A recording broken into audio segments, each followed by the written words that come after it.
I'm recording this video with permission from Scholastic. So welcome back, guys. Today we're going to be reading chapter 4 of the Tale of Despereaux. This chapter is entitled Enter the P. Now P as in P-E-A, which means like, to me it kind of makes me think of like peas that you eat. But if you remember from the little description that we read on the back, it says that this is the story of Despereaux telling a mouse in love with music, stories, and a princess named P. And so, because we read this back chapter, or this back description, and the title of our chapter is Enter the P, I think we might meet Princess P in this chapter. I make no promises. I don't remember. It's been a long time since I've read this book. But I think that's kind of me just as a reader making some guesses and some predictions based on the clues that the author has given me in the book. So, let's get started. Despereaux's brothers and sisters soon abandoned the thankless task of trying to educate him in the ways of being a mouse. And so Despereaux was free. He spent his days as he wanted. He wandered through the rooms of the castle, staring dreamily at the light streaming in through the stained glass windows. He went to the library and read over and over again the story of the fair maiden and the knight who rescued her. And he discovered, finally, the source of the honey-sweet sound. The sound was music. The sound was King Philip playing his guitar and singing to his daughter, the Princess P, every night before she fell asleep. Hidden in a hole in the wall of the princess's bedroom, the mouse listened with all his heart. The sound of the king's music made Despereaux's soul grow large and light inside of him. "Oh," he said, "it sounds like heaven. It smells like honey." He stuck his left ear out of the hole in the wall so he could hear the music better, and then he stuck his right ear out and so he could hear the music better still. And it wasn't too long before one of his paws followed in his head, and then another paw, and then, without any real planning on Despereaux's part, the whole of him was on display, all in the effort to get closer to the music. So Despereaux really likes the sound of music, but he's slowly inching out of this hole, and now he's fully exposed, which is kind of dangerous to be a mouse in a castle, because typically you don't want, like humans don't want mice running around. Now, while Despereaux did not indulge in the many normal behaviors of mice, he did adhere to one of the most basic and elemental of all mice rules. Do not ever, under any circumstance, reveal yourself to humans. But the music made him lose his head and act against the few small mouse instincts he was in possession of, and because of this, he revealed himself, and in no time at all, he was spied by the sharp-eyed Princess P. "Oh, Papa," she said, "look, a mouse!" The king stopped singing. He squinted, and the king was nearsighted. That is, anything that was not right in front of his eyes were very difficult for him to see. "Where?" "There," said the Princess P. She pointed. "That, my dear, is a bug, not a mouse. It is much too small to be a mouse." No, it's a mouse." "A bug," said the king, who liked to be right. "A mouse," said the P, who knew that she was right. As for Despereaux, he was beginning to realize that he had made a very grave error. He trembled, he shook, he sneezed, he considered fainting. "He's frightened," said the P. "Look, he's so afraid he's shaking. I think he was listening to the music. Play something, Papa." "A king play music for a bug?" King Philip wrinkled his forehead. "Is that proper, do you think? Wouldn't that make it into some kind of topsy-turvy, wrong-headed world if a king played music for a bug?"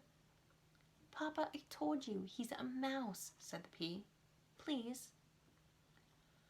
"Oh well, if it will make you happy, I, the king, will play music for a bug."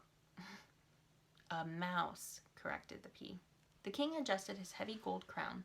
He cleared his throat and he strummed the guitar and started to sing a song about stardust. The song was so sweet, as light is shining through the stained glass windows, as captivating as the story in a book.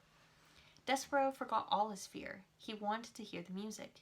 He crept closer, and then closer still, until, reader, he was sitting right at the foot of the king.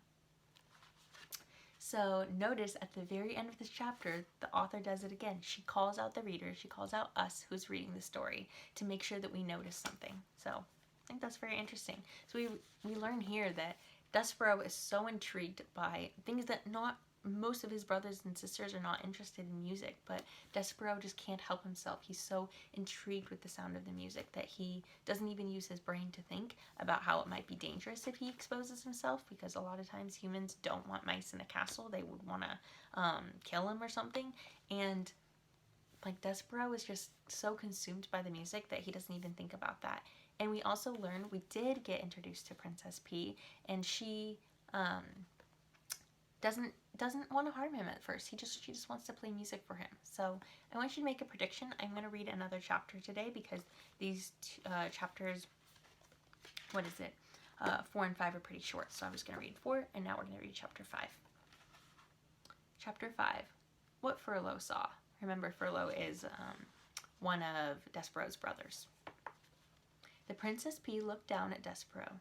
She smiled at him, and while her father played another song, a song about a deep purple falling over sleepy garden walls, the princess reached out and touched the top of the mouse's head.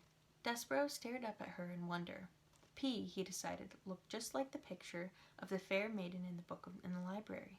The princess smiled at Despereaux again, and this time Despereaux smiled back. And then something incredible happened. The mouse fell in love. So here's a picture. Clearly the mouse is much smaller than the human. What do you think about this? Sounds like a little weird, right? Like, this is a fairy tale story, but a mouse falling in love with a human? Let's see what happens.